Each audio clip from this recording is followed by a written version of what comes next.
ہے کہ کپڑوں کا پاک ہونا ضروری ہے۔ ہاں، خالی وقت اگر ناپاک کپڑے پہن لیے جائیں تو اس سے فرق نہیں پڑے گا، لیکن جب آپ نماز ادا کر رہے ہیں تو کپڑوں کی پاکی ضروری ہے، تو لہٰذا کپڑوں کو پاک رکھنا چاہیے۔ ناپاک ہو جائیں تو پھر اچھی طریقے سے ان کی صفائی اور پاکی کر لینا چاہیے۔ اب اس کے اندر احکام کیا ہیں کہ کپڑا اگر ناپاک ہو جائے، پیشاب لگ جائے، گندگی لگ جائے، تو اس کو صاف کرنے کا طریقہ کیا ہے؟ دو باتیں بیان کی گئی۔ اگر وہ گندگی نظر آ رہی ہے تو اتنا دھونا کہ وہ گندگی ختم ہو جائے۔ کوئی غلاظت لگ گئی ہے، گوبر لگ گیا، گندگی لگ گئی، تو اتنا دھونا کہ وہ ختم ہو جائے۔ اب یہ کہ بسا اوقات دھونے کے باوجود بھی جو ہے تھوڑا سا دھبا محسوس ہوتا ہے، میلا پن محسوس ہوتا ہے، تو اس سے کوئی فرق نہیں پڑے گا، اصل گندگی ختم ہو گئی۔ اگر ایک مرتبہ میں ختم ہو گئی تو پھر ایک مرتبہ میں، جتنی مرتبہ بھی دھونا پڑے، وہ گندگی جو نظر آ رہی ہے وہ ختم ہو جانا چاہیے۔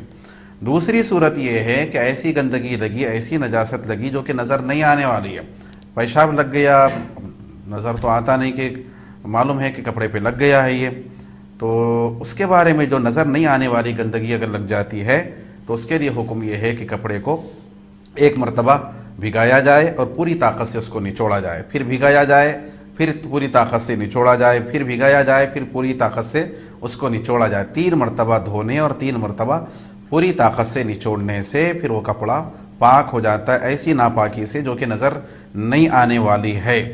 اب یہاں پر سوال یہ ہوتا ہے کہ واشنگ مشین کے ذریعے جو ہے اگر پاکی کی جائے، کپڑوں کو دھویا جائے، تو پھر کیا شرعی اعتبار سے جو حکم ہے اس کی تکمیل ہوتی ہے کہ نہیں؟ دیکھیں، ایک مشورہ تو یہ ہے کہ اگر کپڑوں پہ گندگی لگ گئی تو بہتر یہی ہے کہ واشنگ مشین میں سارے کپڑے ڈالنے کے بجائے، اچھے اور خراب پورے ڈالنے کے بجائے، جو گندے کپڑے ہیں اس کو الگ کریں، خاص طور پہ جتنی جگہ پہ گندگی لگی ہوئی ہے اس کو الگ سے دھو لیں، جو طریقہ بیان کیا گیا، 3 مرتبہ دھونا، 3 مرتبہ نچوڑنا، اس کے بعد ڈالیں، پھر الگ بات ہے۔ ورنہ ہوگا یہ کہ گندے کپڑے ڈال دیں گے تو پانی جب اس کو لگے گا تو گندگی کو جیسے ہی پانی کو جیسے ہی گندگی لگے گی تو سارا پانی ناپاک ہو جائے گا۔ جب ناپاک ہو گیا تو پھر وہ ناپاک پانی تو جو ہے پاک نہیں کر سکتا، کیونکہ پانی جاتا بھی نہیں، بعد میں پھر آخر میں بہاتے ہیں۔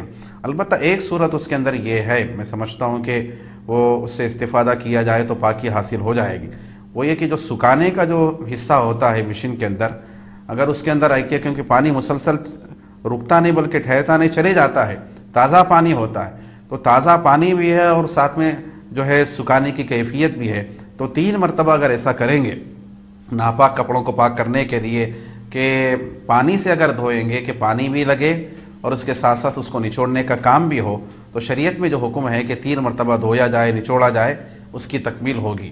لیکن محض خالی جو ہے کپڑوں کو ڈالیں گے گندے اور پانی بھر دیں گے اس کے اندر، تو پانی ناپاک ہوگا تو پاک نہیں کرے گا۔ نیا پانی پھر ہونا ضروری ہوتا ہے، اس کے لیے سکھانے کے حصے میں 3 مرتبہ دھویا جائے ناپاک کپڑوں کو۔ میلے کپڑوں کے لیے ضروری نہیں ہے، میلے کپڑے تو پاک ہوتے، میلا ہونا الگ ہے، ناپاک ہونا الگ ہے۔ میلے تو دھول لگنے سے بھی میلے ہو جاتے ہیں، اس سے فرق نہیں پڑے گا۔ ناپاک اس وقت ہوتے ہیں کوئی نجاست لگے۔ اب نجاست مطلب یہ کہ پیشاب لگ گیا، انسان کا ہو یا جانور کا ہو، اس کی پھر نجاست غلیظہ خفیفہ کے احکام اس کے اندر بیان کیے گئے۔ اسی طرح پھر بچوں کے پیشاب کے بارے میں پوچھا جاتا ہے کہ اگر بچہ پیشاب کر دے تو کیا اس کی وجہ سے کپڑے ناپاک ہو جاتے ہیں؟ تو بالکل ہو جاتے ہیں۔ ہاں، یہ اس کے اندر کہا گیا کہ اگر شیرخوار بچہ ہے، یعنی دودھ پینے کی عمر کا بچہ ہے، لڑکا اگر ہے، تو پھر زیادہ دھونے کی ضرورت نہیں، ہلکا سا دھو لیا جائے تو بھی کپڑے کی پاکی ہو جائے گی۔ ہاں، لڑکی اگر ہے تو پھر اس کو اچھی طریقے سے دھونا چاہیے، اس کی وجہ سے بھی کپڑے ناپاک ہوتے ہیں۔ اب یہ کہ بعض عورتوں کو بہانہ ہی مل جاتا ہے نماز کے لیے، چھوٹے بچے ہیں، نماز کیسا پڑھنا، بچے پیشاب کرتے رہتے ہیں۔ بھئی یہ چیزیں نہیں ہیں، یہی تو آزمائش ہے دین کے لیے، دین پہ چلنا، اسی لیے تو کہا گیا کہ ایک ہمت کا کام ہے۔ آپ نماز کے لیے اتنا کپڑے تبدیل نہیں کر سکتے، بالکل ہونا چاہیے۔ یہ بہانے بنا کے نمازوں کو چھوڑنا پھر مناسب نہیں ہوتا۔ اور ایک پھر ایک بات ہوتی ہے کہ اگر بڑا قالین ہے کہ جس کو نچوڑا نہیں جا سکتا، تو اس کے بھی لیے پھر کیا حکم ہے؟ تو کہا گیا کہ مسلسل پانی بہانے سے، یا پھر ایک مرتبہ پانی بہایا جائے، اس کو پھر سکھایا جائے۔ اتنا سکھانا کافی ہے کہ قطرے ٹپکنا بند ہو جائے، پورا سکھنا ضروری نہیں ہوتا۔ تو 3 مرتبہ دھونے اور 3 مرتبہ سکھانے سے ایسی چیزیں پاک ہو جاتی ہے جس کو نچوڑا نہیں جا سکتا۔ تو یہ تفصیل ہے۔ اور یہ بات یاد رکھیے کہ نجاست 2 قسم کی ہے، خفیفہ، غلیظہ۔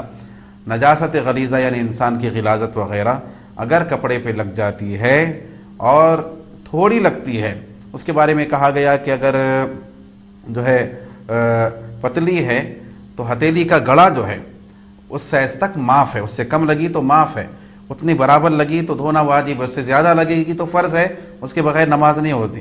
یعنی ایک آدھ خطرہ اگر لگا ہوا ہے گندگی کا، کچھ بھی غلاظت کا، تو اس سے فرق نہیں پڑے گا.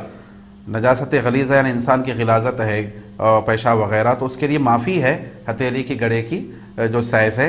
اگر پتلا ہے تو، گاڑھا ہے تو کہا گیا کہ 1 درہم کا جو وزن ہے 4.5 ماشے، تو اتنی مقدار تک، اتنا وزن تک معاف ہوتا ہے. بہرحال تھوڑا لگنے سے کوئی فرق نہیں پڑے گا، زیادہ لگے تو مسائل ہوں گے. اب یہاں پر ایک بات یہ بھی ہوتی ہے کہ بعض نوجوان مسجد کو ماشاءاللہ نماز کی نیت سے، جماعت سے نماز پڑھنے کے لیے آتے، راستے میں کوئی جو ہے گاڑی والا جو ہے تیزی سے لے گیا اور پانی اچھال دیا، تو سمجھتے اب میری طہارت ٹوٹ گئی، میرے کپڑے ہی بدلنا پڑتا. جبکہ راستوں کے پانی کی وجہ سے، بارش کے پانی کی وجہ سے کپڑے ناپاک نہیں ہوتے جب تک کہ گندگی نظر نہ آئے. اور اسی طرح طہارت لینے کے لیے گئے، پیشاب کرنے کے لیے کچھ خطرات نکل گئے تو پلٹ کے آ جاتے، سمجھتے کہ غسل فرض ہو گیا. دیکھیں اس سے غسل فرض نہیں ہوتا. اگر وہ بالفرض گندگی کپڑوں پہ لگ گئی تو جتنی جگہ پہ لگی ہے اس کو دھونا کافی ہے.